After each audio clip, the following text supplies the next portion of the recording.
वीर को। हाँ, कोई फ्रेंड बाहर खड़ा कराया तुझे गलती से, और वो तुझे गालियां निकाल रहा है कि खुद क्लास लगाने चला गया, मुझे खड़ा कर गया। तो नेक्स्ट टॉपिक स्टार्ट कर ले। एक अच्छा असाइनमेंट थी, एक वो करा है बेटा? भूल गए हो गया ना, तो कल करेंगे फिर। जो भूल गए वो कल लेके आओ, कल स्टार्टिंग में आते असाइनमेंट डिस्कस करेंगे, ठीक है? अभी हम नेक्स्ट चैप्टर स्टार्ट कर रहे हैं। नेक्स्ट चैप्टर हमें पढ़ना है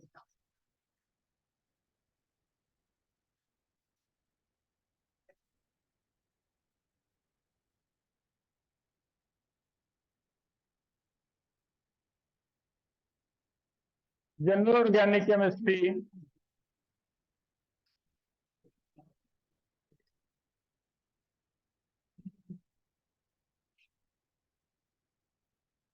बस बेटा आवाज नहीं करो, आप आवाज नहीं करो। इस चैप्टर में हमने कोई जनरल चीजें समझनी है, जो जब हम रिएक्शन स्टार्ट करेंगे ऑर्गेनिक की, तो रिएक्शन समझते हुए, रिएक्शन करते हुए हमें जरूरत पड़ेगी। ऑर्गेनिक रिएक्शंस में इनऑर्गेनिक की तरह नहीं है, ऐसा नहीं कि सिंपल क्रैम कर दो ये बना तो यही बनेगा, नहीं।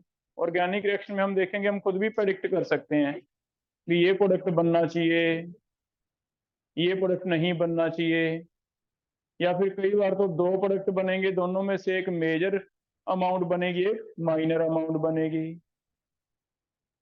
तो ऑर्गेनिक में रिएक्शन का प्रोडक्ट समझने के लिए हमें उसका मैकेनिज्म समझना पड़ता है, और मैकेनिज्म समझने के लिए कुछ एक जनरल सी बातें हमें चाहिए होंगी, जो इस चैप्टर में हम डिस्कस करेंगे।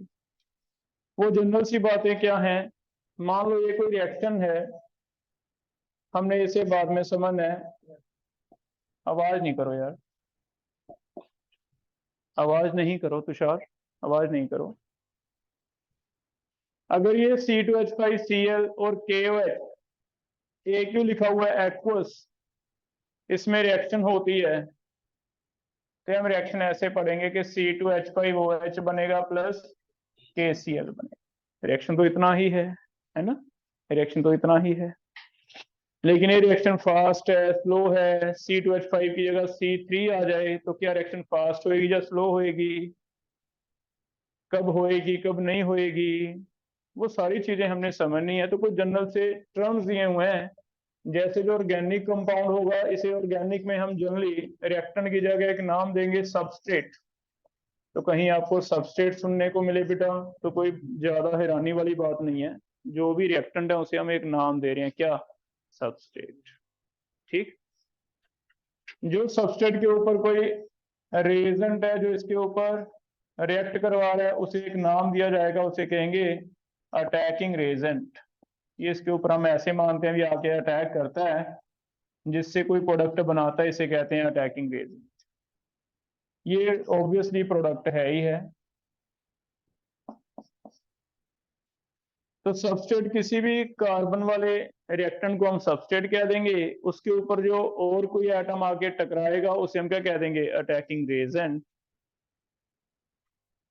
प्रोडक्ट बन जाएगा, लेकिन मैकेनिज्म क्या कहता है? हमने देखा ये प्रोडक्ट ऐसे सीधा नहीं बनता। सबसे पहले यहां से कार्बन और Cl का बॉन्ड टूटता है, और वो कार्बन और Cl का बॉन्ड कैसे टूटेगा? तो हम ऐसे पता लगाएंगे भी ये बॉन्ड जब टूटेगा तो Cl ज्यादा खींचने वाला है, थोड़ा नेगेटिव है, कार्बन ज्यादा कम खींचने वाला है, थोड़ा पॉजिटिव है। तो चांस है कि यहाँ जो दोनों शेयर्ड पेयर हैं, जब भी बॉन्ड टूटे चांस मिले, ये दोनों ही कौन ले लेगा? क्लोरीन। तो बॉन्ड क्लीवेज कैसे कैसे होएगी, इसका हम आइडिया लगाएंगे, समझेंगे इसे क्या क्या ऑप्शंस हैं। इस पर्टिकुलर केस में हमें पता चल रहा है कि क्लोरीन ज्यादा खींचने वाला, तो क्लोरीन पे नेगेटिव बनेगा, और पीछे जो पार्ट बचता है उसके ऊपर कौन सा चार्ज आएगा? पॉजिटिव आएगा। ये पॉजिटिव जो बन रहा है बेटा, इसके ऊपर आगे यहाँ से K positive OH negative, carbon chain के ऊपर ज्यादा हमारा फोकस रहेगा, क्योंकि हम ऑर्गेनिक केमिस्ट्री पढ़ रहे हैं। तो इस पॉजिटिव के ऊपर बताओ, पॉजिटिव अटैक करेगा या नेगेटिव? तो नेगेटिव मेन अटैक करेगा। यहाँ से जो अटैकिंग रेजेंट है वो कौन सा आ रहा है? OH नेगेटिव, और OH नेगेटिव इस पे अटैक करता है ना? और ये फाइनली प्रोडक्ट ये बनता है।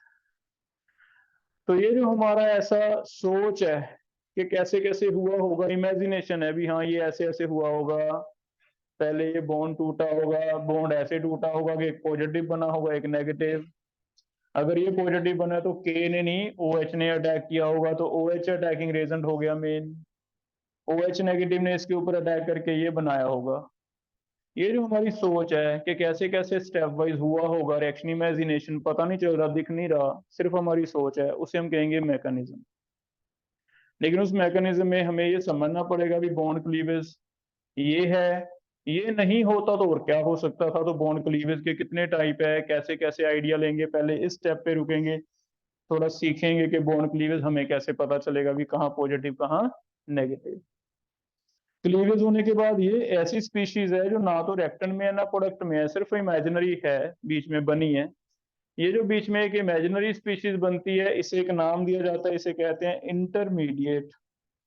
इंटरमीडिएट का मतलब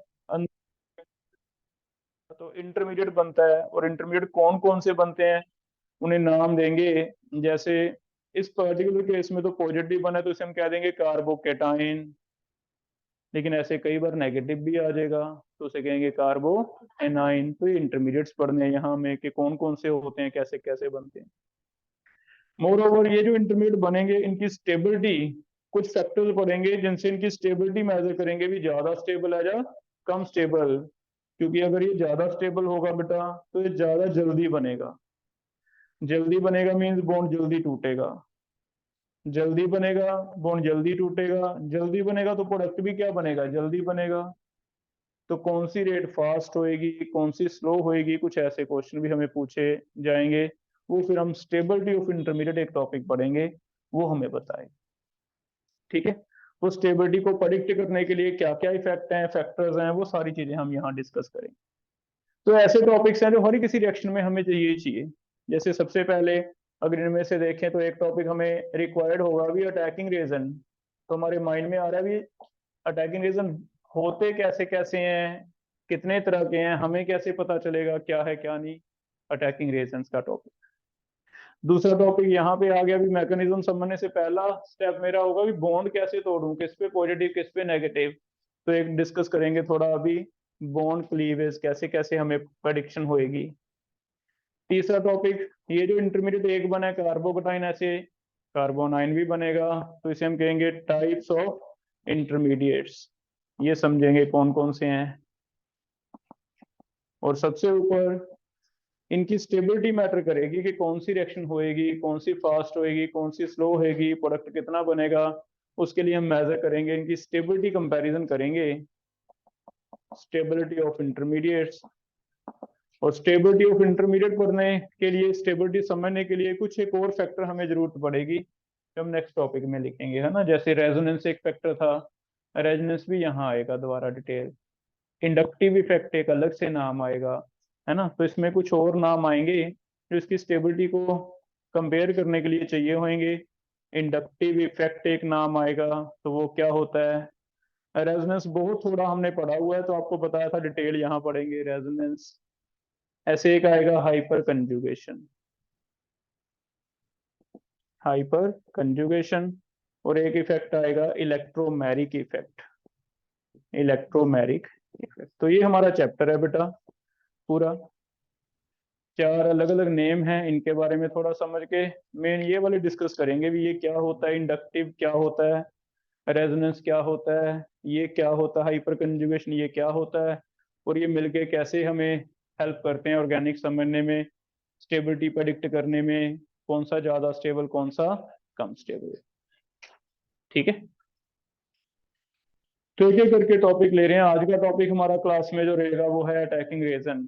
और आपके बुकलेट में देखना मैंने कोशिश की है कि एक एक टॉपिक आपको दिया हुआ है लिख के, ताकि आपको ज्यादा प्रॉब्लम ना आए, घर पे जाके समझ लेना। अटैकिंग रीजन का टॉपिक आप पढ़ सकते हो वहां से, है ना। सेकंड ये वाला रेजोनेंस जो हमने केमिकल बॉन्डिंग में छोड़ दिया था ना, रेजोनेंस। थर्ड है बेटा hyper conjugation, hyper conjugation. Fourth है इलेक्ट्रोमेरिक इफेक्ट। चल, लेकिन बहुत ध्यान से आपको समझना पड़ेगा, क्योंकि चैप्टर की इंपॉर्टेंस ऐसी है कि अगर ये नहीं समझ आया आपको प्लस टू की सारी ऑर्गेनिक समझ नहीं आएगी। क्योंकि हर रिएक्शन जो भी चैप्टर स्टार्ट करेंगे फिर से यही चीजें आ जाएंगी। अटैकिंग रीजन कौन सा है भी बताओ, इंटरमीडिएट कौन सा है बताओ, ज्यादा स्टेबल है या कम स्टेबल है, कोई भी रिएक्शन आप स्टार्ट करोगे तो इसलिए इंपॉर्टेंट है काफी ज्यादा। ठीक है, तो पहला टॉपिक आज स्टार्ट कर रहे हैं, अटैकिंग रीजन क्या है। पहला टॉपिक बना लो, अटैकिंग रीजन क्या है।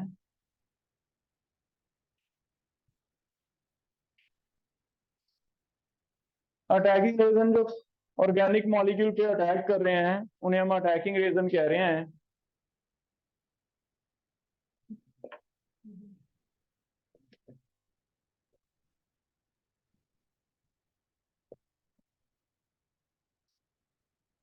और अटैकिंग रीजन यहाँ हम दो तरह के बना रहे हैं। हमें लगता है कि कोई ऑर्गेनिक कंपाउंड पे तभी अटैक करेगा अगर वो परेशान होगा। वो परेशानी किस चीज की हो सकती है? इलेक्ट्रॉन को लेके। हम समझ केमिकल बॉन्डिंग में पढ़ के आए भी, कोई भी बॉन्ड सिर्फ इस वजह से बनाता है कि उसका ऑक्टेट कंप्लीट हो जाए। ऑक्टेट कंप्लीट करने के लिए हर कोई अपना 8 पूरा करना चाहता है। 8 से कम है तब भी परेशान है, 8 से ज्यादा है तब भी परेशान। तो यहाँ पे इसी बेस पे हम डिसाइड कर रहे हैं भी अटैकिंग रीजन क्यों किसी पे कोई अटैक करेगा, क्यों किसी को जरूरी है भी वो अटैक करे, टिक के क्यों नहीं बैठ सकता। तो उसके पास कोई ना कोई कमी होएगी, या तो 8 से कम होंगे तो 8 पूरे करने की कोशिश में करेगा अटैक, या फिर 8 से ज्यादा होंगे उसे लगेगा चलो मैं दे देता हूँ एक्स्ट्रा तो अटैक करेगा। इसी वजह से दो तरह के अटैकिंग रीजन हमने बनाए हैं। या तो 8 से कम वाले हैं, 8 से कम वाले इलेक्ट्रॉन को खींचने की कोशिश करेंगे, इन्हें एक नाम दे दिया इलेक्ट्रोफाइल। फाइल फिलिप होता है अट्रैक्टिंग, लविंग, तो they are trying to attract electron. इनका क्या रोल है? अट्रैक्ट करना इलेक्ट्रॉन को, तो इन्हें कह देंगे इलेक्ट्रोफाइल। या फिर जिनके पास इलेक्ट्रॉन ज्यादा है, एक्सेस हैं, उन्हें हमने नाम थोड़ा ऐसे दिया न्यूक्लियोफाइल। न्यूक्लियोफाइल इसलिए कह दिया भी जिनके पास इलेक्ट्रॉन ज्यादा है तो उन्हें पॉजिटिव चाहिए होगा, उन्हें नेगेटिव तो नहीं चाहिए। अगर किसी के पास अनायन है, इलेक्ट्रॉन ज्यादा है तो वो फिर पॉजिटिव देख के अटैक करेगा। और जिसके ऊपर पॉजिटिव चार्ज होता है उसे हमने एक नाम दे दिया न्यूक्लियोफाइल, क्योंकि न्यूक्लियस के ऊपर भी कौन सा चार्ज होता है? पॉजिटिव। ठीक है, तो एक है इलेक्ट्रोफाइल, एक है न्यूक्लियोफाइल। अब बात आती है कि हम कैसे पता लगाएं कौन से इलेक्ट्रोफाइल है कौन से न्यूक्लियोफाइल है। तो थोड़ा इसके बारे में डिटेल समझ रहे हैं। पहला इलेक्ट्रोफाइल के बारे में, अगर हमें पूछा जाए इलेक्ट्रोफाइल का सिंबल देख लो, इसे इलेक्ट्रोफाइल लिखना आप अवॉइड कर सकते हो, सिर्फ ई पॉजिटिव से आप काम चला सकते हो। ई पॉजिटिव मींस अंडरस्टूड कर लिया हमने भी, इलेक्ट्रोफाइल का सिंबल दिया हमने ऑर्गेनिक में ई पॉजिटिव इलेक्ट्रोफाइल। अगर हम ये कहते हैं भी क्या लग रहे हैं तुम्हें इलेक्ट्रोफाइल क्या हैं, तो हम ये कहेंगे भी they are searching for electron. वो किसके लिए तलाश कर रहे हैं? इलेक्ट्रॉन के लिए। They are searching for electron. तो जो भी सर्चिंग फॉर इलेक्ट्रॉन, इलेक्ट्रॉन की सर्च कर रहे हैं उन्हें हम क्या कहते हैं? इलेक्ट्रोफाइल्स। ठीक है, लेकिन अब अगर मैं तुम्हें बता दूं भी इलेक्ट्रॉन की सर्च कर रहे हैं तो तुम्हारे मन में क्वेश्चन आएगा भी सर हमें तो बताओ, हमें कैसे पता चलेगा भी इलेक्ट्रॉन की सर्च कर रहे हैं, है ना? तो इलेक्ट्रॉन की सर्च कर रहे हैं तो फिर टाइप्स बना लेते हैं भी हमें कैसे पता चलेगा। तो कैसे पता चल सकता है बेटा? दो तरीके हैं।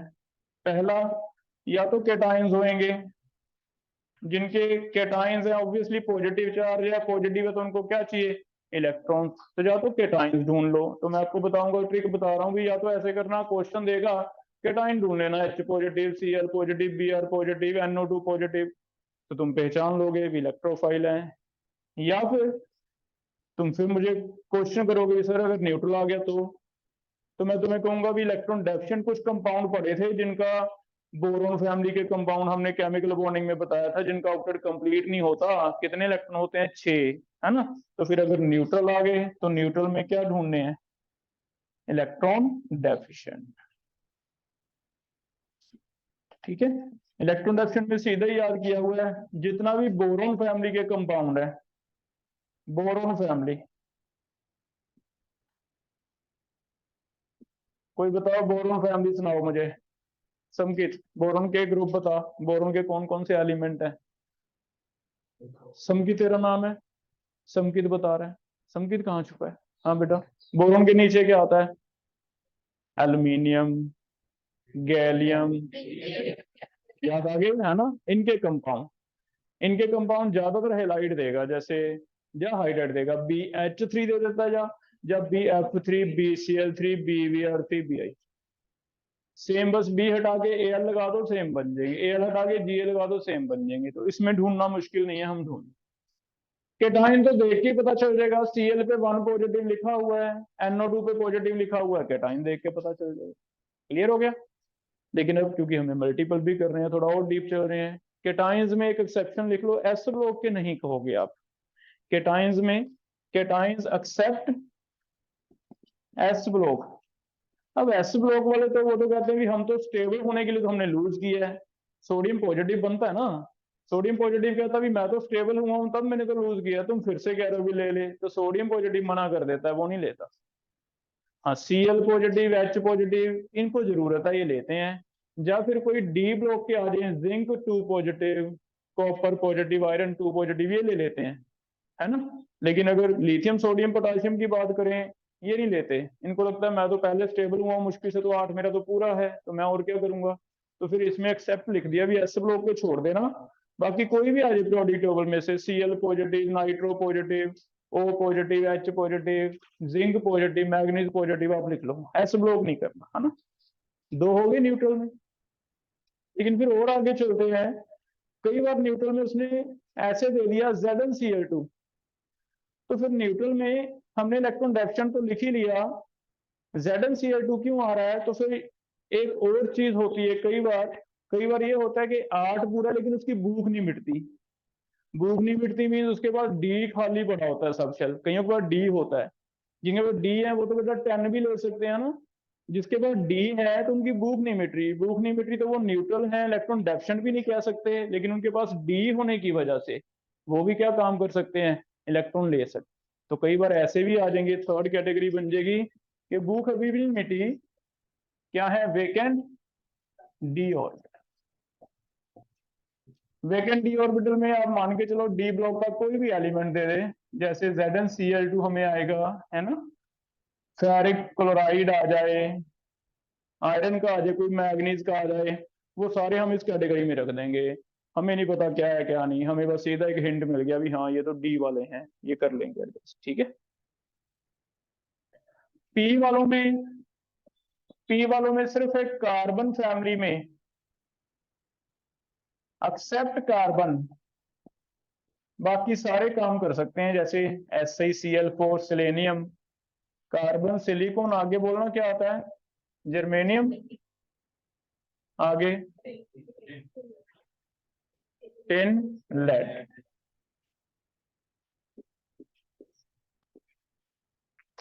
तो एक तो डी वाले एक कार्बन फैमिली, बोरॉन फैमिली तो पहले ही ले ली हमने, उसके बाद कौन सी फैमिली आ गई, कार्बन। उसके बाद वाले उनके तो लोन पेयर्स आ जाएंगे, लोन पेयर वो तो एक्सेस हो जाएंगे, देने लग जाएंगे, वो तो न्यूक्लियोफाइल में आ जाएंगे, कार्बन फैमिली रहेगी। लेकिन कार्बन फैमिली में एक्सेप्ट कार्बन क्यों लिखा मैंने, इनमें तो डी ऑर्बिटल वो कहता है, इसका मतलब वो ये कहना चाहता है कि कार्बन में नहीं होते डी। क्या कहीं पढ़ा है ऐसे भी कार्बन में डी नहीं होते, lack of 2D, carbon can't extended covalency due to lack of 2D, तो फिर कार्बन छोड़ दिया, बाकी रख दिया। तो एक तो डी वाले आगे बेटा, एक कार्बन फैमिली में कार्बन छोड़ दो, CCl4 छोड़ दो, बाकी आप ले सकते हो जाएगा। तो पहला cation except s block, boron family, D block पूरे का पूरा पीरियोडिक टेबल, कार्बन फैमिली में कार्बन छोड़ दो, बाकी सारे, ये सारे क्या हैं, इलेक्ट्रोफाइल। और लास्ट एक फोर्थ, कुछ एक ऑर्गेनिक में और आ जाते हैं जिनमें पॉजिटिव चार्ज आ जाता है, positive charge on central atom due to resonance. इसमें एक फिनोमेना होता है रेजोनेंस, रेजोनेंस पाई बॉन्ड में होता था, और पाई बॉन्ड कई बार हमें पता है अपने आप ही टूट जाता है। जैसे इसमें रेजोनेंस होगा तो सी पे पॉजिटिव आएगा, ओ पे क्या आएगा, नेगेटिव। याद है कार्बोनेट में बनाए थे स्ट्रक्चर फॉस्फेट में। तो कई बार पाई बॉन्ड ऐसे एटम के बीच में बन जाता है जिसमें एक तो ऑक्सीजन है, सेकंड मोस्ट इलेक्ट्रोनेगेटिव, एक कोई कम है। तो ऑक्सीजन ज्यादा ट्रांसफर होने की वजह से हमेशा क्या करता है, अपनी तरफ इलेक्ट्रॉन खींच लेता है, जिससे ये नेगेटिव आ जाता है, ये पॉजिटिव। अब ये नेगेटिव आ गया, इससे तो फायदा हुआ, इसका तो आर्ट पूरा हो गया। लेकिन नुकसान किसे हो गया बेटा, कार्बन पॉजिटिव। पॉजिटिव का मतलब इसके तो 3 बॉन्ड हैं, 3 बॉन्ड का मतलब आउटमोस्ट 6 रह गए। 6 रह गए तो फिर इलेक्ट्रॉन की क्या होगी, कमी। तो इसमें जो सी पॉजिटिव वाला हिस्सा है वो क्या काम करेगा, इलेक्ट्रोफाइल। ठीक है, तो इसलिए कहीं सी डबल बॉन्ड ओ हो, एस डबल बॉन्ड ओ हो, एन डबल बॉन्ड ओ हो, कहीं ये वाले आ जाएं तो उनमें भी आप पहचान सकते हो भी हाँ इसमें रेजोनेंस हो जाएगा। रेजोनेंस होने की वजह से ये भी क्या हो जाएंगे, electro. Even carbon dioxide, yes, CO2 में CO आ गया ना, तो carbon dioxide can act as electro, हो जाएगा। तो अब हमने माइंडसेट बनाया अपना भी कैसे कैसे ढूंढने। अभी सबसे इजी ढूंढना केटाइन है, तो मैं केटाइन ढूंढूंगा, 4 ऑप्शन में से एक केटाइन मिल गया, मेरा आंसर सही हो गया। लेकिन अगर 2 केटाइन मिल गए तो याद रखो एक सोडियम वगैरह दिया होगा, तो हमें पता है भी एस ब्लॉक वाले नहीं। केटाइन नहीं दिया तो दूसरे नंबर में बोरोन फैमिली ढूंढूंगा, क्या बोरोन का कंपाउंड है कोई, वो भी नहीं मिल रहा। न्यूट्रल है, फिर मैं डी वाले ढूंढूंगा, जिंक मैग्नीज क्रोमियम, ये तो नहीं मिल रहा, वो भी नहीं मिल रहा। तो कार्बन फैमिली में कार्बन छोड़ के सिलिकॉन टेलुरियम ये ढूंढूंगा। लास्ट पे कभी ये भी ना मिले तो फिर CO2 वगैरह ऐसे ढूंढ लेंगे भी, स्ट्रक्चर लिख के भी इनमें पॉजिटिव नेगेटिव आ जाएगा, पाई बॉन्ड है ना, तो ऐसे हम ढूंढेंगे। ये सारे क्या है, इलेक्ट्रो। कर लोगे बेटा ये, ठीक है। नेक्स्ट लिख रहे हैं न्यूक्लियोफाइल। सेकेंड अटैकिंग रीजन कौन सा है, न्यूक्लियोफाइल।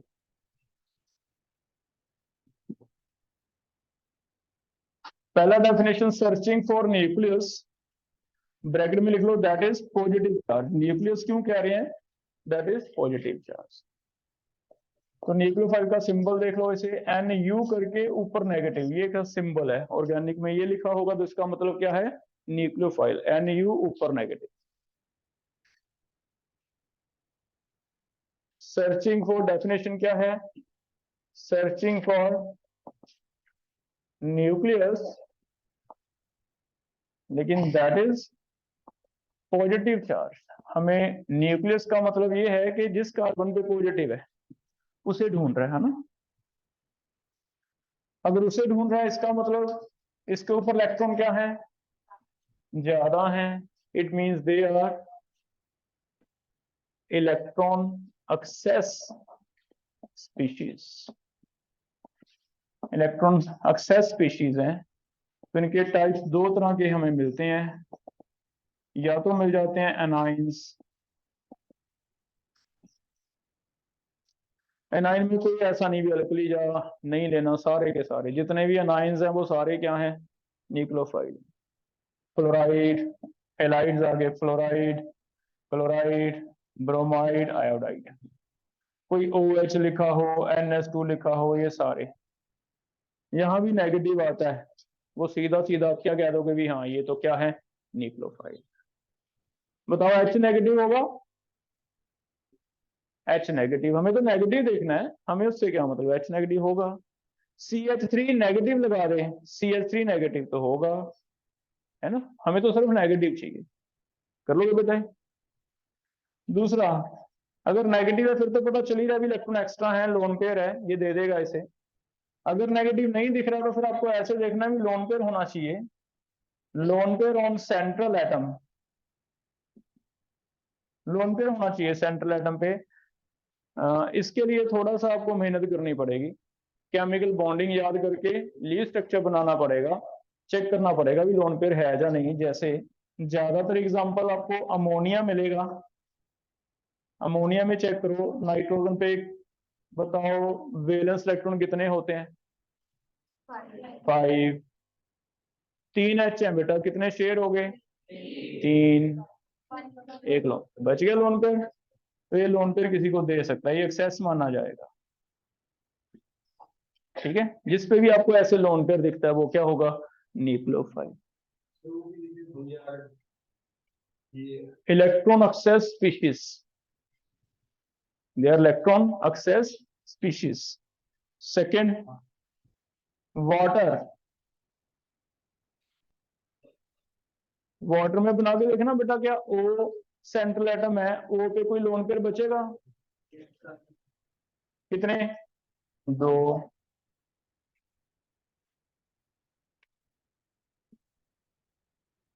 में तो एक ही चाहिए है ना, तो ऐसे कर लोगे। इसी से ना थोड़ा रिलेट कर लेते हैं, हमें पता है जी ऑर्गेनिक में एन वाले कंपाउंड एक अमाइंस पढ़े थे, प्राइमरी सेकेंडरी टर्शियरी, याद है। तो एच हट के आर लग जाए प्राइमरी अमाइन बन जाए, दो आर लग जाए तो क्या बन जाएगा, सेकेंडरी, तीन आर लग जाए तो क्या बन जाएगा। तो बेटा लोन पेयर तो है ही है ना अभी भी, सिर्फ क्या हुआ एच हट के आर लग गए, लेकिन क्या उससे लोन पेयर गया, लोन पेयर तो अभी भी है। तो फिर कोई methyl amine, ethyl amine, isopropyl amine ऐसे कुछ हो, है ना, तो वो अलग से आ गए। ऑर्गेनिक में ज्यादा ये वाले मिलेंगे हमें, अमाइंस मिलेंगे ज्यादा, है ना। लोन पेयर नाइट्रोजन पे फिर भी रहे। आर तो समझ आता है, कार्बन चेन। ऐसे फिर इस पे भी ऐसे कर लेते हैं, देखते हैं कोई फंक्शन ग्रुप बनता है नहीं। अगर मैं एक एच हटा के आर लगा दूं तो क्या ओ पे लोन पेयर गायब हो जाएगा, नहीं रहेगा वो तो लोन पेयर की वजह से था न्यूक्लियोफाइल, वो तो अभी भी है। क्या इसे फंक्शन ग्रुप पहचान रहे हो, कौन सा फंक्शन ग्रुप है, अल्कोहल, तो फिर अल्कोहल्स भी हो गए। मैंने तो एच हटाया ना, वो तो ओ का लोन पेयर तो वैसे का वैसे ही है। अब देखो दोनों साइड ही अगर मैं आर लगा दूं, क्या ये भी कोई कंपाउंड पढ़े हमने, ईथर्स, ये भी है। तो फिर ज्यादातर तो अमोनिया, अमोनिया से प्राइमरी सेकेंडरी टर्शियरी अमाइन वाले ऑर्गेनिक में मिल जाएंगे हमें। वाटर, वाटर की जगह अल्कोहल मिल जाएगा या फिर ईथर मिल जाएगा, ये वाले कंपाउंड हमें मिल जाते हैं जो क्या है, कर लोगे बेटा। तो ऐसे हम न्यूक्लियोफाइल टू, बाकी तुम्हें लिख के देखना है, जैसे PCl3 में पी पे चेक करना, लोन पेयर आता है PCl3, 5 होते हैं, 3 शेयर हैं, तो ऐसे हम थोड़ा सा आइडिया लगा लेंगे भी हाँ लोन कर लोगे बेटा। इसमें दो ही हैं, या तो अनाइंस, या फिर तुम्हें स्ट्रक्चर बना के देखना है, लोन पेयर मिल जाए सेंट्रल एटम पे, वो क्या है, न्यूक्लियो, कर लोगे बेटा। क्लियर है यहाँ तक। कुछ एक इंपॉर्टेंट पॉइंट्स लिख लो। पहला इंपॉर्टेंट लिखो, पहला इंपॉर्टेंट इज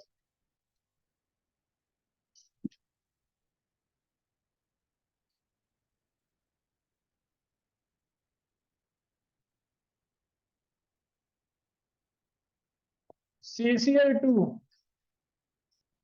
दैट इज, इसे कहते हैं डाई, इसका कॉमन नेम लिख लो, इसे कहते हैं डाई क्लोरो कार्बीन। एक ये नेम मिलेगा बेटा आपको, डाई क्लोरो कार्बीन। कार्बीन्स कहते हैं अगर कार्बन के ऊपर दो बॉन्ड कोई लगे हों चार में से, उसे कहते हैं कार्बीन्स। डाई क्लोरो की जगह डाई फ्लोरो हो सकता है, डाई ब्रोमो हो सकता है, डाई आइडो, कोई भी आ जाए। ये कार्बीन आपको मल्टीपल में जानबूझ के ऐसे दिखाएगा स्ट्रक्चर, और हमें पता है कार्बन पे 4 होते हैं, 4 में से 2 शेयर किए तो एक क्या बचेगा, लोन पेयर। और अभी हमने किया भी लोन पेयर वाला क्या होता है, न्यूक्लियोफाइल। तो हमें मल्टीपल में देगा जानबूझ के, हमें लगेगा ये तो न्यूक्लियोफाइल है, पर ये है नहीं, चेक करो। क्या इसका 8 पूरा है कार्बन का, कितने है कार्बन के आउटरमोस्ट शेल में, 6। तो फिर एक ये ध्यान रखना भी, हमें इलेक्ट्रॉन एक्सेस चाहिए। इलेक्ट्रॉन एक्सेस तब है, मैं किसी को तब दूंगा जब मेरे पास 8 होंगे। अगर मेरे पास 6 है तो मैं तो लेने की कोशिश करूंगा चाहे लोन पेयर पड़ा हो, है ना। तो सिर्फ लोन पेयर देख के नहीं करना, आपको ये देखना भी क्या ऑक्टेट कंप्लीट है। तो इसे मैं न्यूक्लियोफाइल नहीं कहूंगा, इसे क्या कहूंगा, इलेक्ट्रोफाइल। तो लिख लो डाइक्लोरोकार्बिन, मल्टीपल में आएगा आपको, is an electrophile, is an electrophile because because carbon has 6 valence electron in outermost shell. Carbon has 6 valence electron in outermost shell. एक तो ये बहुत इंपॉर्टेंट क्वेश्चन बनेगा, है ना। लोन पेयर वाला है, लेकिन सिर्फ लोन पेयर देखने से नहीं है, इन्हें कार्बीन्स कहेंगे हम, ये भी इंटरमीडिएट में आता है, ठीक है। पहला हो गया बेटा ये। सेकंड लिख लो, एक वर्ड आएगा एमबी फाइल्स। जैसे न्यूक्लियोफाइल है वैसे न्यूक्लियोफाइल में कुछ एक न्यूक्लियोफाइल को कहा जाता है MB files. What are MB files? Generally ammonia है, अमोनिया में बताओ कौन सा एटम है, कौन सा एटम है जो लोन पे डोनेट करेगा, जो न्यूक्लियोफिलिक है, एन है ना, एन डोनेट करेगा। वाटर है तो ओ है, लेकिन रेयर कई बार ऐसे होता है जैसे साइनाइड जिसमें दो एटम्स हैं, सी पे नेगेटिव है क्योंकि KCN अगर बनता है तो K पॉजिटिव होता है, सी क्या होता है, नेगेटिव, तो यहाँ सी पे नेगेटिव है, सी पे नेगेटिव है, लेकिन चेक करना एन पे लोन पेयर भी दिखेगा आपको। कोई एक्सप्लेन कर सकता है कैसे है लोन पेयर एन पे? 5 में से कितने बॉन्ड बनाए हैं, 3, तो फिर एक क्या हो गया। अब ये कंफ्यूज है, इसे समझ नहीं आ रहा भी कौन सा एटम अटैक करे। एन भी अटैक कर सकता है, यस, क्योंकि लोन पेयर है, ये भी अटैक कर सकता है। ऐसे जो न्यूक्लियोफाइल हैं जिनके पास एक नहीं दो दो एटम है डोनर, एक कार्बन एक एन, उन्हें क्या कहा जाता है, एमबी फाइल। लेकिन इनकी मजबूरी रहेगी, ये हम बाद में करेंगे भी, एक टाइम पे एक ही अटैक करेगा। जैसे इन दोनों में से सी पहले अटैक करेगा क्योंकि नेगेटिव है। हाँ, लेकिन अगर सी कहीं फ्री ना हो, सी का आप कोई बॉन्ड बना दो किसी के साथ, मान लो मैं AgCN लगा दूं और Ag और C का कोवलेंट बॉन्ड बन जाता है, तो फिर C तो है ही नहीं, फिर क्या काम करेगा N। तो इनसे हम ऐसे काम लेंगे, हम अपनी अपनी रिक्वायरमेंट के अकॉर्डिंगली C भी फ्री करवा लेंगे, कभी हमें C नहीं चाहिए तो N फ्री करवा लेंगे। फर्क क्या पड़ेगा देखो, अगर C फ्री है, मान लो कार्बन है, ये कार्बन R है, R के ऊपर ये वाला C है ब्लैक वाला, R के ऊपर C जुड़ जाता है, फिर तो फंक्शन ग्रुप बटा बटा RCN। लेकिन अगर तुम कहते हो नहीं C मैंने जुड़ने नहीं देना, मैं N जोड़ूंगा, RNC, क्या दोनों कंपाउंड सेम है? तो एक साइनाइड बन जाएंगे, एक आइसोसाइनाइड। तो ये मैं आगे आपको बताऊंगा, आगे जब रिएक्शनें आएंगी हम अपनी तरफ से थोड़ा चेंजेस कर लेंगे, साइनाइड भी बना सकते हैं हम अपनी मर्जी से, आइसोसाइनाइड, तो ये वहां हमें काम आएगा, ठीक है। तो एक तो साइनाइड है उस कैटेगरी में, एक एनसीईआरटी में जो दिया है, एक नाइट्रो है ऐसे वाला, इसमें भी सेम है, या तो O नेगेटिव अटैक करता है या फिर क्या करता है N। अगर तो O नेगेटिव अटैक करता है फिर तो नाइट्राइट, याद है फंक्शन आइसोमर में पेयर था नाइट्राइट एंड नाइट्रो, अगर N अटैक करेगा तो नाइट्रो बनेगा, O अटैक करेगा तो नाइट्राइट बनेगा, तो वो फंक्शन पेयर यहीं से बनेंगे, साइनो बनेगा या आइसोसाइन। कैसे बनेंगे वो आगे रिएक्शन आएंगी, अभी हम बेसिक समझ रहे हैं, है ना। तो समझ आ गया MB5। कुछ ऐसे न्यूक्लियोफाइल हैं जिनमें दो एटम है अलग अलग, हम अपनी चॉइस से एक का अटैक करवा लेंगे, सी का भी करवा सकता हूँ, एन का भी, ओ का भी करवा सकता हूँ, एन का भी। एसओ को किस में रख दिया, एमबी, एमबी होता है टू, टू साइड्स हैं, ठीक है। लिख लो MB5 क्या है, nucleophiles having two attacking sites. ये न्यूक्लियोफाइल्स हैं हैविंग टू अटैकिंग साइट्स, दो अटैकिंग साइट्स हैं, but use only one at a time. किसी एक टाइम पे एक ही यूज करेगा, है ना, एक टाइम पे दो नहीं करेगा, एक टाइम पे एक ही करेगा, चाहे सी कर ले चाहे एन, दोनों नहीं कर सकता। या तो उसे चॉइस करनी पड़ेगी भी सी जुड़े तो RCN बनेगा, एन जुड़े तो RNC बन जाएगा, है ना। कर लोगे बेटा ये? तो एक MB5 वर्ड याद रखना है। समझ आ रहा है? अभी हम GOC पढ़ रहे हैं, मीन्स कुछ टर्म जो हमें आगे मिलेंगी वो टर्म्स के बारे में थोड़ा थोड़ा पढ़ रहे हैं। MB5 क्लियर हो गया? नेक्स्ट लिख लो बेटा, थर्ड पॉइंट है इलेक्ट्रोफिलिसिटी। इलेक्ट्रोफिलिसिटी किसे कहते हैं? जो इलेक्ट्रोफाइल है, इलेक्ट्रोफाइल का काम क्या समझ आया राजदीप? हमें इलेक्ट्रोफाइल का क्या काम बताया बेटा मैंने? ये क्या करना चाहते हैं, इलेक्ट्रॉन लेना चाहते हैं, इलेक्ट्रॉन देना चाहते हैं, इलेक्ट्रोफाइल ये इलेक्ट्रॉन खींचने वाले हैं या इलेक्ट्रॉन देने वाले हैं, बताओ।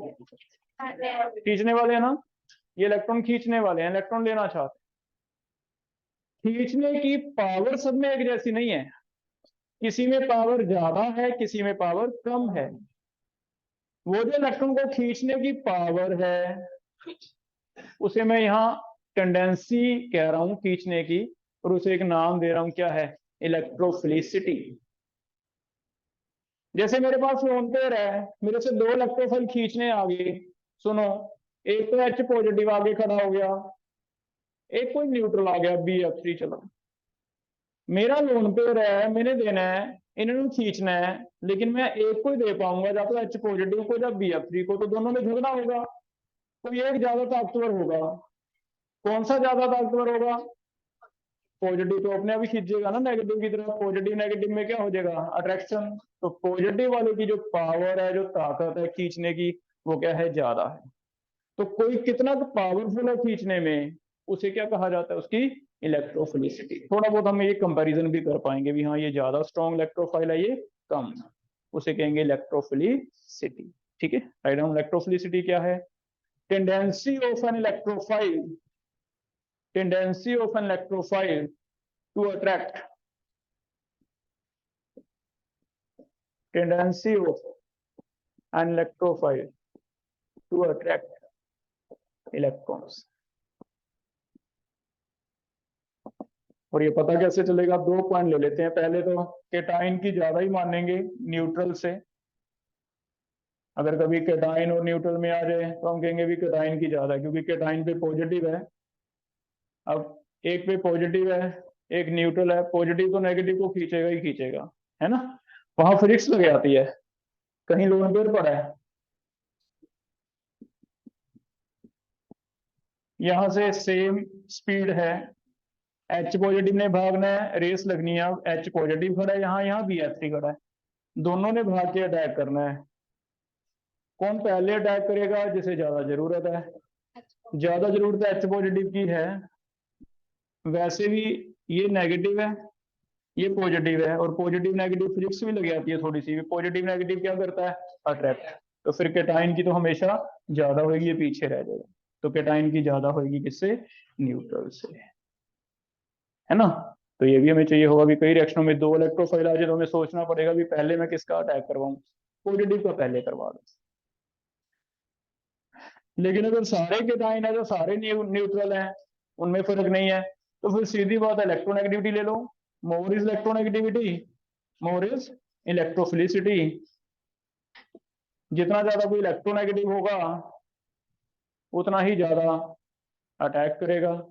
पॉजिटिव सभी पे है, मान लो Cl पे भी पॉजिटिव है, Br पे भी पॉजिटिव है, चाहिए तो दोनों को ही, लेकिन Cl पॉजिटिव और Br पॉजिटिव में हमें पता है ज्यादा जो इलेक्ट्रोनेगेटिविटी है, खींचने की पावर ज्यादा है, वो किसमें है? Cl में। तो जितनी ज्यादा इलेक्ट्रोनेगेटिविटी उतना ज्यादा क्या होगी? तो सिंपल चीज है।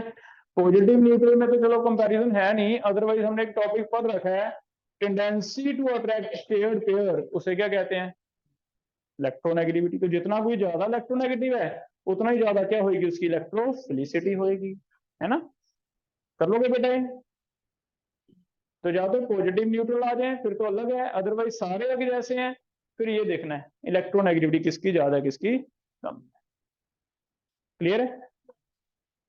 इसमें से एक इंपॉर्टेंट पॉइंट बना के लिख लो, इनमें से इलेक्ट्रोफिलिसिटी किसकी ज्यादा है, क्वेश्चन बना के लिख लो।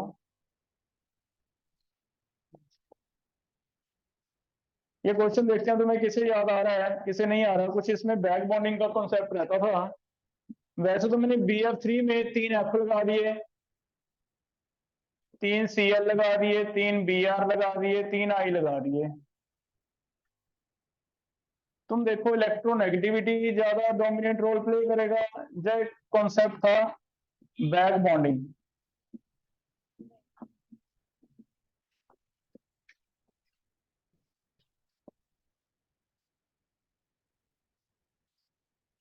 तो इंपॉर्टेंट बना के लिख लो कि इसमें इलेक्ट्रोनेगेटिविटी अगर देखते हैं फिर तो F ज्यादा खींचता।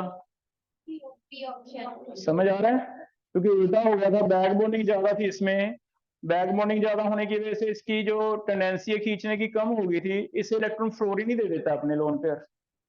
याद है, बैक बॉन्डिंग ज्यादा है ना, तो बैक बॉन्डिंग ज्यादा होने की वजह से बेटा ये ट्रेंड रहेगा, क्योंकि BF3 में फ्लोरीन ही अपने लोन पेयर इसे दे देता है, इसे किसी और की जरूरत नहीं रहती। मोर बैक बॉन्डिंग कौन से चैप्टर में पढ़ा? P block. तो ज्यादा बैक बॉन्डिंग है तो उल्टा होने लग गया। फ्लोरीन अगर बोरोन को दे देगा तो बोरोन आगे से क्या खींचेगा? कम। तो ये फिर इंपॉर्टेंट बना के लिख लो, अदरवाइज नॉर्मल हमारा ये टॉपिक चल जाएगा। जितना ज्यादा इलेक्ट्रोनेगेटिव उतना ज्यादा इलेक्ट्रोफाइल, इसमें थोड़ा सा अलग होगा क्योंकि बैक बॉन्डिंग का रीजन हो जाएगा बेटा। थर्ड पॉइंट हो गया इलेक्ट्रोफिलिसिटी। पहला एक एक्सेप्शन है कार्बीन्स, जिसपे लोन पेयर दिखेगा लेकिन आपको आंसर नहीं करना क्योंकि वो इलेक्ट्रॉन डेफिशिएंट इलेक्ट्रोफाइल्स हैं। दूसरा हो गया MB5, दो अटैकिंग साइट है, C करे या N करे, उन्हें कहते हैं MB5। तीसरा हो गया इलेक्ट्रोफिलिसिटी, पावर कितनी की ज्यादा है, जितना ज्यादा इलेक्ट्रोनेगेटिव है उतना ज्यादा पावर है। ऐसे फिर अगर इलेक्ट्रोफिलिसिटी बना तो चौथा एक इससे कंपैरिजन करके न्यूक्लियोफिलिसिटी भी बन जाएगा। न्यूक्लियोफिलिसिटी लिखो, न्यूक्लियोफिलिसिटी चौथा क्या है? न्यूक्लियोफिलिसिटी। यहाँ पे बेटा अट्रैक्ट करने थे इलेक्ट्रॉन, न्यूक्लियोफाइल ने पुश करने हैं, देने हैं इलेक्ट्रॉन, धक्का दे रहा है वो, उसके पास तो ज्यादा है। तो यहाँ फिर क्या लिख दें? यहाँ tendency of an electrophile to attract था, यहाँ tendency of nucleophile to repel electron, है ना, वो क्या हो जाएगा? Nucleophilicity. Nucleophilicity, tendency of nucleophile to repel electron, ये रिपेल करना है। कौन ज्यादा रिपेल करेगा? न्यूक्लियोफाइल में कैटाइन होता है, न्यूक्लियोफाइल अनाइन होता है। बताओ, एक अनाइन है एक न्यूट्रल है, कौन ज्यादा रिपेल करेगा? अनाइन। अनाइन पे तो ज्यादा इलेक्ट्रॉन है, जितने प्रोटॉन है उससे ज्यादा इलेक्ट्रॉन है, तो संभल नहीं रहे उससे, वो तो चाहेगा अभी ले लो इलेक्ट्रॉन तब मैं स्टेबल हूंगा। तो अनाइन ज्यादा करेगा न्यूट्रल से। अगर सारे सिमिलर आ जाए अनाइन जो ये, तो इलेक्ट्रोनेगेटिविटी से क्या रिलेट करें? Inversely, inversely proportional to. जिसकी ज्यादा इलेक्ट्रोनेगेटिविटी है वो ज्यादा डोनेट नहीं करेगा, कम डोनेट करेगा। ठीक है बेटे। जैसे अगर तो ये आ जाए, एक वाटर है एक OH नेगेटिव है, एक वाटर एक OH नेगेटिव, दोनों ही देने वाले हैं, फिर तो एक न्यूट्रल है वाटर एक OH नेगेटिव है, ज्यादा कौन देगा? फिर तो सीधा सीधा हो गया। लेकिन अगर दोनों ही नेगेटिव आ जाए, एक OH नेगेटिव O पे नेगेटिव, एक F नेगेटिव, फिर कौन ज्यादा डोनेट करेगा? O, क्योंकि F तो ज्यादा इलेक्ट्रोनेगेटिव है ना, तो फिर हम कहेंगे O ज्यादा अच्छा है, F क्या है? ठीक है, तो दोनों एग्जांपल लिख लेते हैं। पहला एग्जांपल हो गया, अगर पूछता है वाटर या OH किसकी न्यूक्लियोफिलिसिटी ज्यादा है, हम कहेंगे OH की ज्यादा है क्योंकि नेगेटिव ज्यादा रिपेल करेगा।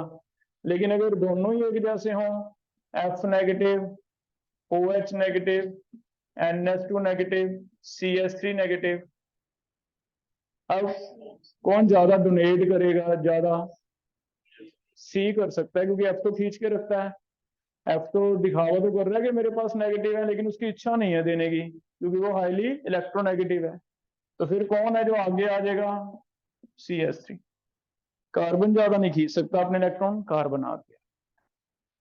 तो दोनों पैरेलल ही है बेटा, दोनों अगर इलेक्ट्रोफिलिसिटी एंड न्यूक्लियोफिलिसिटी में कंपैरिजन करें, इलेक्ट्रोफिलिसिटी में कैटाइन ज्यादा था, है ना, न्यूट्रल से, इसमें एनाइन ज्यादा है, इससे न्यूट्रल से। इलेक्ट्रॉन खींचना है तो डायरेक्टली प्रोपोर्शनल टू इलेक्ट्रोनेगेटिविटी है, इसमें क्या है? तो ऐसे छोटा सा टेबल बना लो, इससे आपको याद है, उल्टा करना है इलेक्ट्रोफिलिसिटी और न्यूक्लियो। हो जाएगा बेटा, 4 हो गए पॉइंट। और लास्ट एक पांचवा आपको रिमाइंड करवा देता हूं, ये हमने टॉपिक पढ़ रखा है, इलेक्ट्रोफाइल इलेक्ट्रॉन खींचने वाले एक टॉपिक आया था आयनिक इक्विलिब्रियम में, Lewis acid, lone pair acceptor. अब दिमाग लगाओ, वहां यही थे सारे, पॉजिटिव वाले, इलेक्ट्रॉन डेफिशिएंट वाले, डी सेम है ना सारे। तो कहीं ऐसे भी लिख लेते हैं, एक पांचवा पॉइंट रिलेट ऐसे भी कर सकते हो आप कि ये जो पढ़े हैं इलेक्ट्रोफाइल ये है लीविस एसिड, जो न्यूक्लियोफाइल पढ़े हैं वो क्या है, लीविस बेसिस। तो वहां भी काम आ जाएगा, दोनों टॉपिक सेम ही है, ठीक है। Electrophiles are Lewis acids, last एक, electrophiles are Lewis acid and nucleophiles are Lewis basis.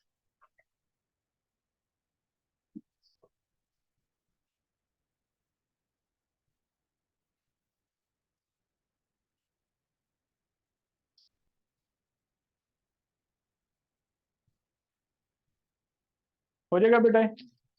मैं कुछ इलेक्ट्रोफाइल दे रहा हूं आपको, चार जो पॉइंट लिखे हैं उनके सामने लिखना है भी ये वाला केटाइन है इस वजह से है, ये वाला इलेक्ट्रॉन डेफिशिएंट है इस वजह से है, ये डी ब्लॉक वाले हैं या फिर रेजोनेंस वाले, ऐसे चार पांच दे रहा हूं आपको, सामने मैच करना है कि किस वजह से है, ठीक है।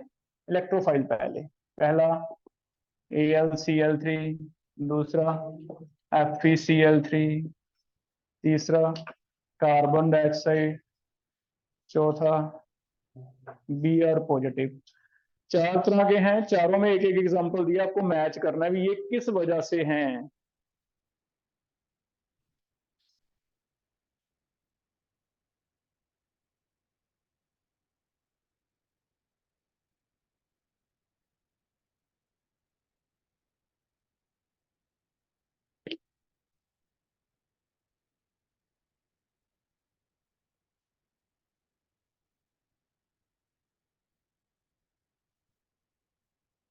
बताओ किसके आगे ऐसे लिखूं भी इलेक्ट्रॉन डेफिशिएंट है,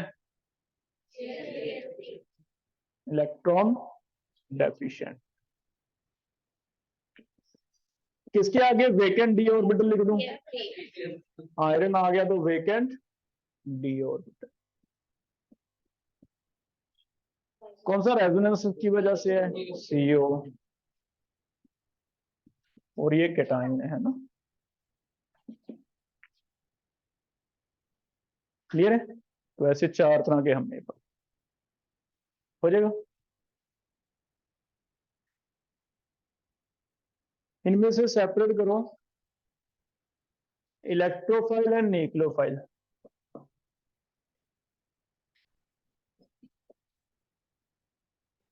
बताओ BCl3 किस में लिखूं, हैंड रेज करो, BCl3 हैंड रेज करो, तुम बताओ क्या होगा। इलेक्ट्रोफाइल लिख दें भी BCl3, इलेक्ट्रॉन डेफिशिएंट, ठीक है, बोरॉन फैमिली। अमोनिया किस में लिखूं राजदीप, अमोनिया, इलेक्ट्रोफाइल या न्यूक्लियोफाइल, अमोनिया, N पे चेक कर लोन पेयर है या नहीं, आ रहा है लोन पेयर, लोन पेयर है तो क्या होता है, न्यूक्लियोफाइल। चलो मैं ये मिक्सचर दे रहा हूं, तुम अपने आप डिसाइड करो। अल्कोहल सेट करो, किस साइड करोगे, मिथाइलमाइन सेट करो, डाइमिथाइलमाइन, Cl negative, Br positive, ZnCl2, OH negative. Exception वाला केस दे दिया, कार्बीन्स। इनमें से कुछ इलेक्ट्रोफाइल है, कुछ न्यूक्लियोफाइल है, सेपरेट कर दो।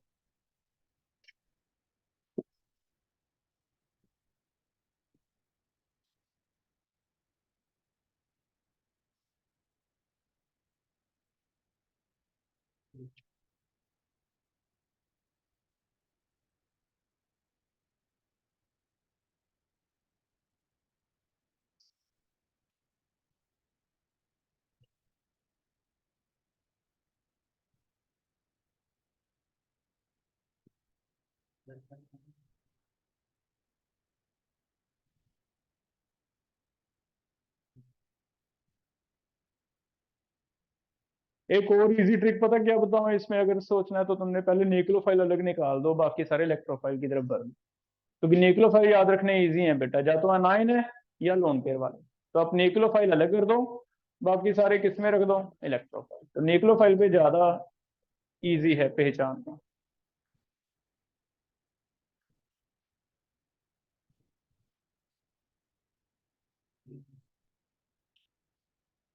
क्या अल्कोहल मैंने अभी लिखवाया आपको न्यूक्लियोफाइल में अल्कोहल है, तो ओ पे क्या होता है, लोन पेयर। न्यूक्लियोफाइल एन वाला न्यूक्लियोफाइल, एन वाला न्यूक्लियोफाइल, नेगेटिव वाला न्यूक्लियोफाइल, ये नहीं है, ये नेगेटिव वाला, लेकिन ये एक्सेप्शन केस था इलेक्ट्रोफाइल। तो बस ये जो ये टिक की है ये है न्यूक्लियोफाइल, जो बाकी रह गए वो क्या है, इलेक्ट्रोफाइल। हो जाएगा, तो पहले न्यूक्लियोफाइल ढूंढ लिया करो, बाद में इलेक्ट्रोफाइल कर लोगे बेटा। ये टॉपिक हो जाएगा, ये समझ आ गया। लास्ट एक टॉपिक और कर रहे हैं, नेक्स्ट टॉपिक लिखो। एकदम कर रहे हैं कॉमन नेम्स। कुछ एक कॉमन नेम हम कर रहे हैं बेटा, कोशिश कर लेते हैं। वैसे तो जब चैप्टर आएगा उसमें जो आएगा नेम उसका नाम रखा हुआ है, कॉमन में कोई आईपीएससी रूल है नहीं है, फिर भी पहले 4-5 कार्बन तक हम कॉमन नेम याद कर सकते हैं। पहले 5 कार्बन तक उनका कुछ ट्रिक्स सा बना के हम कोशिश करेंगे भी, इन्हें तो याद करें, बाकी जब चैप्टर आएगा तब आते जाएंगे, है ना। तो कुछ पहले 5-5 में हमने कुछ कैटेगरीज बनाई है। जैसे आज कॉमन नेम जो हम पढ़ रहे हैं, एसिड एंड एसिड डेरिवेटिव की मैं आपको ट्रिक से करवा सकता हूँ। एसिड डेरिवेटिव और एक एल्डिहाइड, इनमें ट्रिक क्या है, पहले 5 के लिए रूट वर्ड थोड़ा सा अलग है। पहले 5 के लिए हमने रूट वर्ड ऐसे बना लिया कि अगर C1 है तो उसे मिथ नहीं कहना, उसे वर्ड रूट कहना है फॉर्म। अगर C2 है तो उसे वर्ड रूट कहना है एसिड। अगर C3 है तो उसे वर्ड रूट कहना है प्रोपियन। अगर C4 की चेन आ गई तो उसे वर्ड रूट कहना है ब्यूटाइर। अगर C5 की चेन आ गई उसे वर्ड रूट कहना है वेलर। ये इन 5 कार्बन तक हम ये कर लेंगे, और पीछे सफिक्स जोड़नी है। सफिक्स क्या जोड़नी है, बहुत सिंपल है। एसिड और एसिड डेरिवेटिव की जो भी सफिक्स आपने याद किए हैं, जो भी सफिक्स याद किए हैं, जैसे कोई बताओ एसिड के लिए ओ एक एसिड याद किया है आपने, ओ काट देना अगर ओ है। ओ एक नहीं लगाना, ओ काट के क्या रह गया, एक। वो एक यहाँ जुड़ता जाएगा, क्या बन जाएगा, formic acid, acetic acid, propionic, butyric. तो एसिड डेरिवेटिव तो याद होगी, बस ओ नहीं करना। क्या आपको एस्टर का सफिक्स याद है, ओट के ओ काट के क्या रह जाएगा, एट। एट रह गया तो क्या बना, formate, acetate, propionate, butyrate, valerate. Oyl chloride याद है, ऑयल क्लोराइड, ओ काट दो अकेला, आइल क्लोराइड, फॉर्माइल क्लोराइड। और लास्ट एक एनहाइड्राइड वाला ये था, ओ एक एनहाइड्राइड याद है, उसमें भी ओ काट दो, एक anhydride, formic anhydride, acetic an, same है। बस एक ऐसा था जिसमें वो था ही नहीं, अमाइड, तो फिर वो है नहीं तो ना काटो, वो सीधा अमाइड ही लगेगा। फॉर्मामाइड, एसिडामाइड, प्रोपेनामाइड। तो इनका याद हो गया कि उनकी जो सफिक्स है उसमें से क्या माइनस करना है, ओ। तो नया suffix, suffix for acid derivative क्या बना, जो आईयूपीएसी में सुफिक्स है उसमें से क्या माइनस करना है, ओ। बस ठीक है, कर लो भाई। एल्डिहाइड के लिए पूरा है बेटा, एल्डिहाइड पूरे का पूरा नेम लिखना है। एल्डिहाइड के लिए पूरा लिखना है, एल्डिहाइड, जैसे फॉर्मल्डिहाइड, एसिटल्डिहाइड, प्रोपेनल्डिहाइड, ब्यूटाइलल्डिहाइड, वैलरल्डिहाइड। 5-5 तो हम कोशिश करेंगे याद कर लें, इसके बाद कोई एक आधा ही मिलेगा कॉमन है, वो जब हम चैप्टर पढ़ेंगे एनसीईआरटी में एल्डिहाइड तब एक आधा कोई मिलेगा तो करेंगे, नहीं तो 5-5 कॉमन पूछे जाते। ठीक है, हो जाएगा, ये याद हो गया। फिर से देखो, एक कार्बन का वर्ड फॉर्म 2 के लिए, 3 के लिए, 4 के लिए, 5 के लिए वैलर। एसिड डेरिवेटिव में कुछ भी नहीं किया, ओ काटा है, एल्डिहाइड का अल नहीं लगाना, पूरा एल्डिहाइड लिखना है, बस इतना। ठीक है, अब देखो कुछ नेम लिख के देख लेते हैं। जैसे पहला,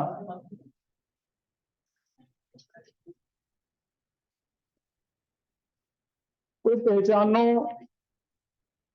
इसका IUPAC नेम। ओइक एसिड थे ये, अब ये एक एसिड है, ब्यूटायरिक एसिड। 4 कार्बन है, 4 कार्बन के लिए क्या नाम लिया हमने, ब्यूटाइर, तो ये क्या नाम देंगे, ब्यूटायरिक एसिड, ब्यूटायरिक एसिड, बस।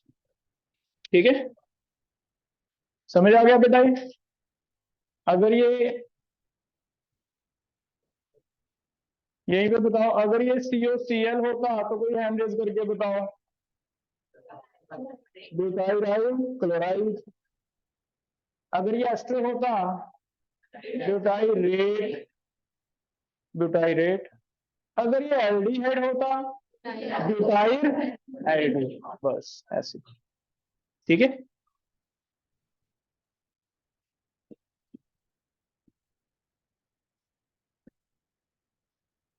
कौन सा फंक्शन ग्रुप है बेटा ये, एस्टर है, एस्टर है।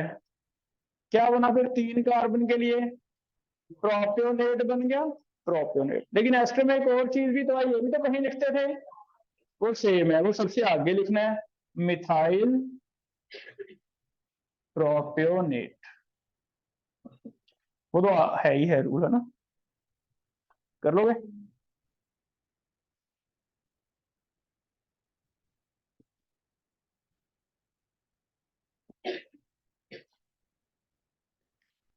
कौन सा फंक्शनल ग्रुप है, एल्डिहाइड, 4 वाला, ब्यूटाइल एल्डिहाइड, ब्यूटाइल एल्डिहाइड। हो जाएगा बेटा, समझ आ गया। अच्छा, कई बार आइसो ग्रुप बीच में जरूर आ सकता है। जैसे यही वाला ब्यूटाइल अगर ऐसे बन जाता ना, अब ये है तो 4 कार्बन ब्यूटाइल एल्डिहाइड, लेकिन ये आपको बताया भी सेकंड लास्ट पे कभी मिथाइल आ जो उसे आइसो कह देते थे, तो एक इसमें और ऐड हो जाएगा, iso word, iso, iso butyl से ही होगा, आइसो प्रोपाइल तो बनेगा ही नहीं, आइसो ब्यूटाइल होगा या आइसो वैलर होगा। तो अगर सेकंड लास्ट पे मिथाइल निकल जाता है, टोटल कार्बन 4 काउंट करने हैं, टोटल 4 है तो ब्यूटाइल ही कहना है, प्रोपेन नहीं कहना, ब्यूटाइल, लेकिन हाँ इसे आइसो कह सकते हैं, तो आइसो ब्यूटाइल एल्डिहाइड।